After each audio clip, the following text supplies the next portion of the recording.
Hey, friends. So, spent the better part of the day shooting a video and had a really good time doing it. I was making a video for a conference that I'm going to submit it to. It's a music teachers conference. And I have no idea how it's going to land or what it's going to how it's going to fit in with the rest of the content. I've never been to one of these before. I've never done one of these before. It's an online. It's not like a conference I'm going to. It's just an online event. But I was speaking to a friend the other day, and she mentioned this was happening. She said they were looking for content, and so I thought, that's a great challenge for me. It's a great opportunity for me to try and encapsulate some ideas that I've actually worked with a fair amount, and that I have, in a lot of ways, honed and developed, but only in my mind. It's a systemized way of thinking about things that my mind seems to do kind of naturally.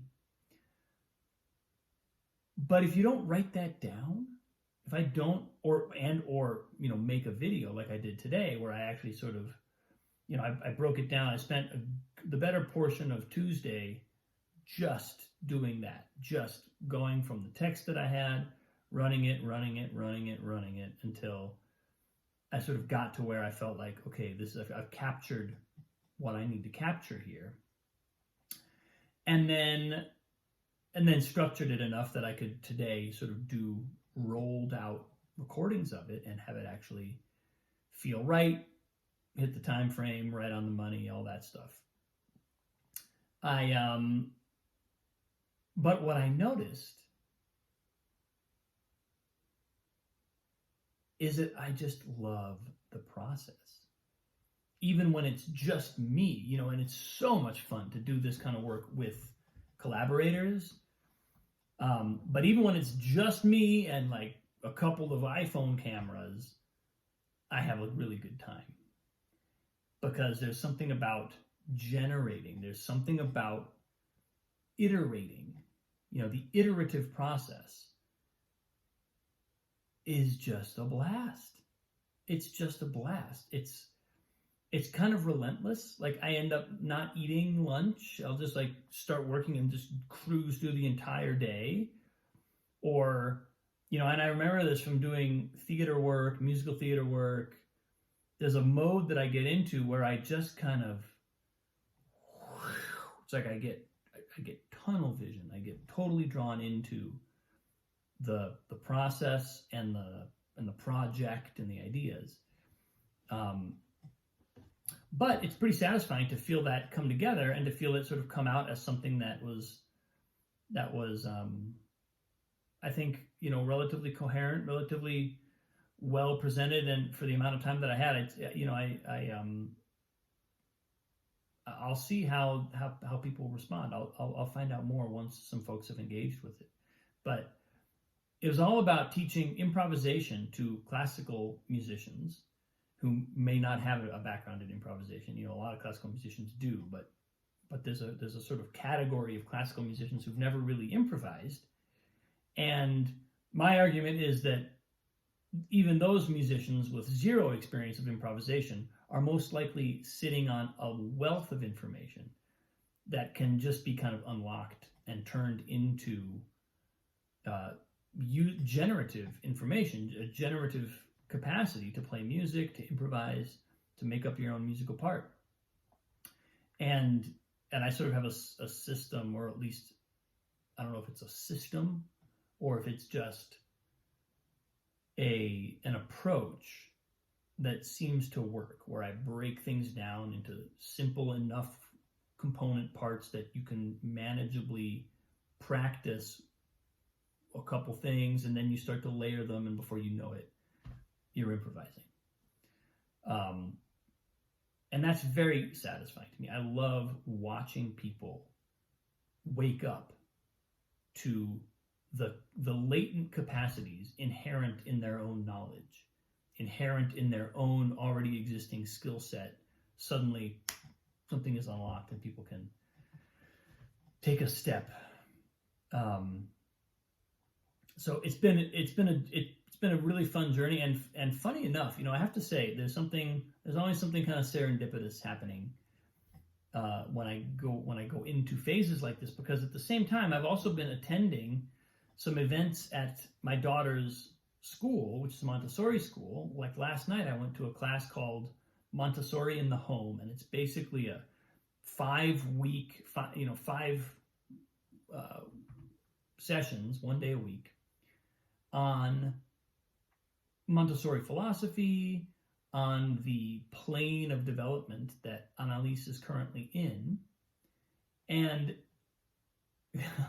it's such an eye-opener, and it's so clarifying, because it really gives me a beautiful access to where my daughter actually is. Instead of feeling like I'm just hanging on sort of like by the seat of my pants,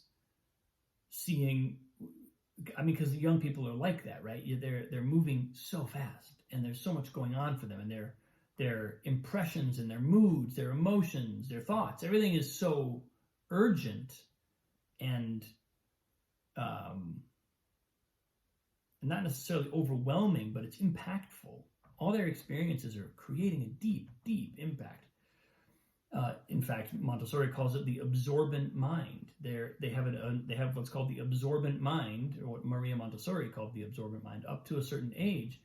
And it's a period of life when it's really important to introduce them to certain things, and for them to have the opportunity to explore certain aspects of themselves, because that sets them up for their relationship to these things for the rest of their lives.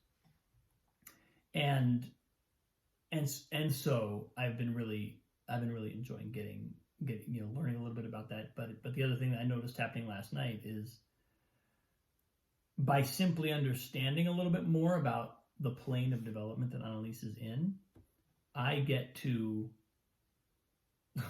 look back on some of the experiences I've had and go, oh, that's why this thing drove her nuts, or whatever it was. That's why this thing had such an impact on her, or that's why she wanted to do it this way and not that way. And I think as a parent, that's just awfully helpful stuff to know, because an understanding of how a human develops, if we can actually bring that into a kind of real-time awareness, so that it's present in us as we engage, man, doesn't that revolutionize our ability to be present with what's happening, as opposed to sort of not being aware of really what's going on, and so we're sort of always catching up and being caught off guard by things and trying to, which is going to happen anyway, right? Anybody who's a parent knows we're going to be on our toes all the time. But I found it oddly consoling and kind of a relief to be able to know, oh, this is what she needs right now. So in all the things we do, that's what we're really providing. There's a kind of creates a through line. It affirms some of the things we're already doing, but it also points us in the direction of being able to do some things way better. But that comes into, it came up for me in relation to this other project I was doing, which is teaching kind of fully formed human beings, adults most likely, how to improvise. My approach would work with young people too, but it was being pitched to adult classically trained pianists. And so something about just understanding how the mind integrates information, how the mind receives information at different ages and with different,